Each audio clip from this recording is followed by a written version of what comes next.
नमस्कार. आपल्या यूट्यूब चॅनलमध्ये तुम्हा सगळ्यांचं पुन्हा एकदा मनापासून स्वागत करते. तर बघा, आजची रेसिपी अशी आहे की जिलेबी आज आपण इथे बघणार आहोत. आणि ही जिलेबी तर सगळ्यांना आवडते. अगदी लग्न समारंभ असो, कोणताही कार्यक्रम असो, जिलेबी असतेच असते आणि सगळ्यांना आवडणारा हा गोडाचा पदार्थ आहे. तर ही अगदी 20 मिनिटात कमीत कमी साहित्य वापरून अगदी हॉटेलसारखी आपण जिलेबी इथे बघणार आहोत. आणि जिलेबी म्हटलं की कसं अगदी भरपूर पाक शोषलेली, रसरशीत आणि खुसखुशीत कुरकुरीत असावी. तर तशीच जिलेबी आज इथे आपण बघतोय. चला तर मग वेळ न घालवता आपल्या रेसिपीला सुरुवात करूया. तर इथे बघा, आपण पहिला पाक बनवून घेणार आहोत जिलेबीसाठी लागणारा. तर त्यासाठी इथे 1 वाटी साखर घेतलेली आहे. आता ती साखर कढईमध्ये घालून घेतली आणि त्याच्यामध्येच बघा अर्धी वाटी पाणी घातलेलं आहे. तर 1 वाटी साखरेसाठी अर्धी वाटी पाणी अगदी बरोबर आहे. म्हणजे छान असा पाक आपला चिकट बनतो.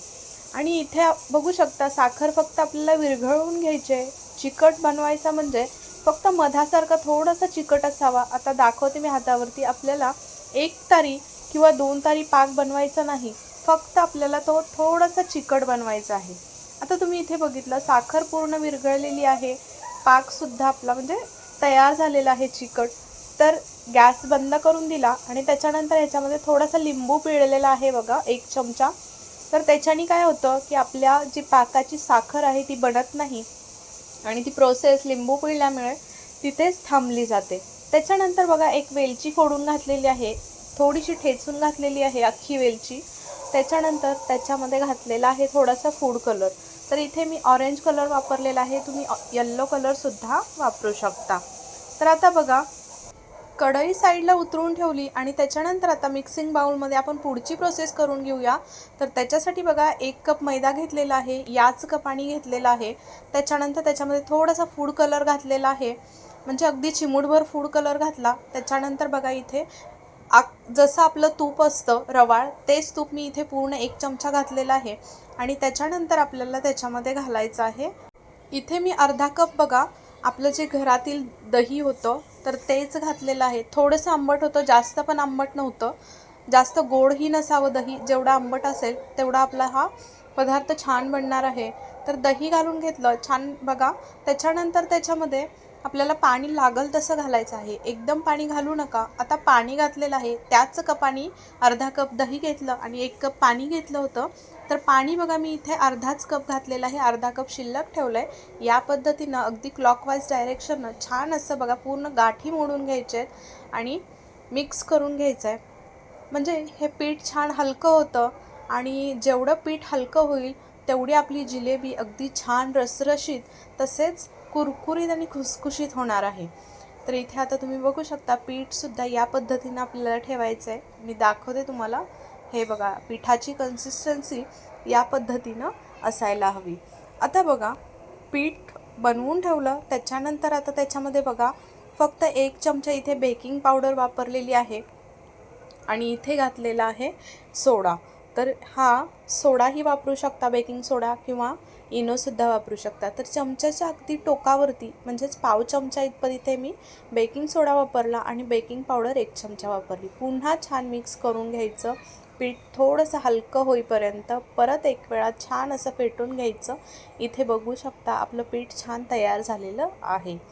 आता या पद्धतीनंच बघा कन्सिस्टन्सी ठेवायची आहे आपल्या पिठाची. आणि हे आता आपण झाकण ठेवून 5 मिनटासाठी ठेवूया, जास्त ठेवायचं नाही आहे. तोपर्यंत आपण पुढचं प्रोसेस करूया. म्हणजे हे कागद घेऊन आपल्याला त्याच्यामध्ये मी आता तुम्हाला 2 पद्धतीने दाखवणार आहे, जेणेकरून आपल्याकडे जर तो म्हणजे आपला सॉस वगैरे असतो त्याचा तो कोन असतो, तर तो नसेल तर अशा वेळी आपण अगदी या म्हणजे पेपरची पॉलिथिन थैली असते त्याच्यामध्ये सुद्धा तुम्ही कोणतंही, आता ही आपली साबुदाण्याची या कशाची तरी रव्याची आहे, तर त्याच्यामध्ये मी पीठ भरून घेते बघा. आणि या पद्धतीनं पीठ भरून घ्यायचं आणि नंतर आपल्याला पूर्ण ते पीठ एका कोपऱ्यावरती आणायचं आहे व्हिडिओ दाखवल्याप्रमाणे. आणि आपल्याला वरती थोडीशी ती थैली अशी म्हणजे पिरगळून घेतली तरीही चालेल, किंवा पकडताना थोडासा प्रॉब्लेम होऊ शकतो कधी, त्याच्यासाठी आपल्याला तिथे रबर लावून घेतलं तर अगदी इझी होईल. तर बघा इथे रबर लावून घेतलेलं आहे. अगदी बघा टोक एकदम बारीक कापायचं आहे. जर तुम्हाला बारीक हवी असेल जिलेबी तर बारीक कापा आणि थोडीशी जाड हवी असेल तर जाड ठेवू शकता. पण आता इथे बघू शकता तेलसुद्धा छान तव्यामध्ये म्हणजे असा या पद्धतीचा जो पॅन असतो या फ्राईंग पॅनमध्येच आपल्याला ही करून घ्यायची आहे बघा. म्हणजे छान आपल्याला सोडतासुद्धा येतं आणि छान तळतासुद्धा येते. तर आता बघा तेलसुद्धा जास्त कडकडीत गरम करायचं नाही आहे आणि या पद्धतीनंच तेल गरम हवं. कडकडीत करू नका गरम, त्याच्यामुळे आपली जिलेबी करपली जाईल. मी व्हिडिओत दाखवल्याप्रमाणे अगदी हळूहळू आपल्याला हा वेडा जवळजवळ आणत छान अशी ही जिलेबी सोडून घ्यायची आहे. तर इथे तुम्ही बघू शकता थोडंसं टोक आपलं मोठंच झालेलं आहे. त्याच्यामुळे ही जिलेबी जी पहिली आहे तर ती थोडीशी जाडी झाली आहे, पण खूपच छान झालेली आहे. टेस्टी तशीच कुरकुरीत आणि खुसखुशीतसुद्धा झालेली आहे. ही जिलेबी आता लगेच आपण गरम तेलामधून काढली की आपल्याला पाकामध्ये टाकून घ्यायची.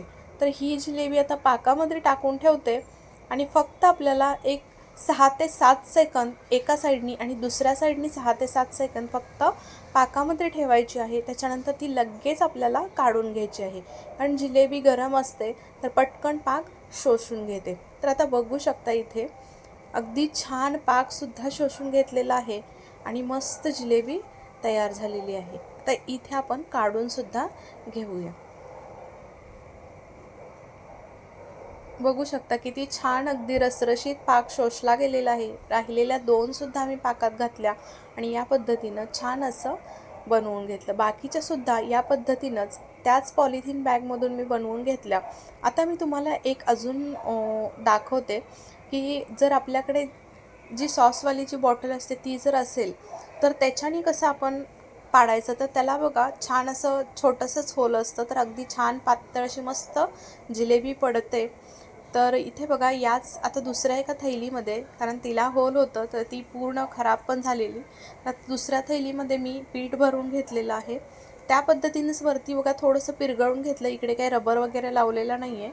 आणि इथे बघू शकता आता या पद्धतीने पुढचं टोक थोडंसं कापून घेतलेलं आहे आणि झाकण काढून त्या बघा सॉसच्या बॉटलमध्ये ते आपण भरून घ्यायचं आहे पीठ. म्हणजे आपल्याला इझी पडतं भरण्यासाठी सुद्धा. चमच्याने भरायला गेलं की सगळी बॉटलसुद्धा खराब होते आणि भरतासुद्धा येत नाही. वरतूनसुद्धा सगळं पीठ लागलं जातं. तर या पद्धतीनं भरून घ्यायचं आहे आणि भरून घेतल्यानंतर आता बघा तेल त्याच तेलामध्ये सोडायचं आहे. लो टू मीडियमच आपल्याला गॅस ठेवायचा आहे, लक्षात असू द्या. थोडाही आपल्याला गॅस वाढवायचा नाही आहे. इथे तुम्ही बघू शकता किती छान अगदी मस्त वेल पडत आहेत आणि जाडसुद्धा पडत नाही आहे बघा जिलेबी. अगदी छान अशी नाजूक पडते, पातळ अशी. तर आता या पद्धतीनं तुम्ही अशीही बनवू शकता. जर या पद्धतीनं तुमच्याकडे बॉटल असेल तर नक्की अशी पद्धतीनंच बनवा. कधी कधी आपल्याकडे या गोष्टी घरी असतात नसतात, म्हणून मी तुम्हाला अगदी त्या बॅगनंसुद्धा दाखवलं. तीसुद्धा खूप छान झालेली आहे. फक्त जे कापतानाचं टोक होतं तर ते फक्त थोडंसं जाड झालेलं होतं. तर तिथे थोडीशी काळजी घ्यायची आहे आपल्याला. जसं हवं तसं आपल्याला थोडंसं म्हणजे एकदम असं बारीक टोक कापलं की छान अशी बारीकसुद्धा जिलेबी पडते. बघितलं आता तुम्ही, लगेच आपल्याला गरम तेलातून काढायची आहे आणि लगेच आपल्याला ती पाकामध्ये सोडायची आहे. तर आजची ही इन्स्टंट जिलेबीची रेसिपी थोडं 5 ते 6 सेकंद ठेवायची. दोन्ही बाजूनी आलटून पलटून पाकामधून काढून घ्यायची आहे. तर आता ही सुद्धा दाखवली आपली सॉसवाल्या बॉटलमधूनसुद्धा मी तुम्हाला दाखवलं आणि बॅगमधूनसुद्धा दाखवलेली आहे पॉलिथिन. तर तुम्हाला यातील कोणती जिलेबी आवडली तर नक्कीच तुम्हाला ही बॉटलवाली आवडली असणार. खूप छान अशी पातळ लेयर त्याचे आलेले आहेत आणि वेलसुद्धा मस्त पडलेले आहेत बघा. पण दोन्हीसुद्धा एकदम मस्त झालेले आहेत, कुरकुरीत झालेत वरतूनसुद्धा आणि खुसखुशीत झालेत. अगदी रसरशीत पाकसुद्धा जिलेबीने शोषलेला आहे. इन्स्टंट जिलेबीची रेसिपी तुम्हाला कशी वाटली? आवडली असेल तर नक्की एक लाईक करा. चॅनलवरती नवीन असाल, अजून सबस्क्राईब केलं नसेल तर माझ्या अशा छान सोप्या आणि सुटसुटीत रेसिपीसाठी माझ्या चॅनलला नक्की सबस्क्राईब करून घ्या. त्याच्या पुढील बेल बटनसुद्धा प्रेस करा आणि म्हणजे त्याच्यामुळे माझे सगळे व्हिडिओ तुम्हाला रोज पाहायला भेटतील आणि त्याचं नोटिफिकेशन तुम्हाला सगळ्यात पहिल्यांदा येईल. इथे बघू शकता आता दोन्ही तुम्हाला मी दाखवल्या. जी बॉटलवाली होती तीसुद्धा आणि आपण बॅगमधून जी पाडली होती तीसुद्धा दाखवली. आता आवाजसुद्धा ऐका तुम्ही. अगदी छान कुरकुरीत आपल्या आणि खुसखुशीत जिलेबी रसरशीत तयार झालेल्या आहेत. छान असा पाक शोषलेला आहे. परत मी बोलते तर खूपच सुंदर झालेले आहेत. मस्तच जिलेबी झाली आहे. रेसिपी आवडली असेल तर नक्की कमेंट करा आणि सांगा. या पद्धतीनं तुम्हीही बनवून बघा. चला तर मग व्हिडिओ पाहिल्याबद्दल खूप खूप धन्यवाद. उद्या पुन्हा भेटूयात. तोपर्यंत बाय बाय.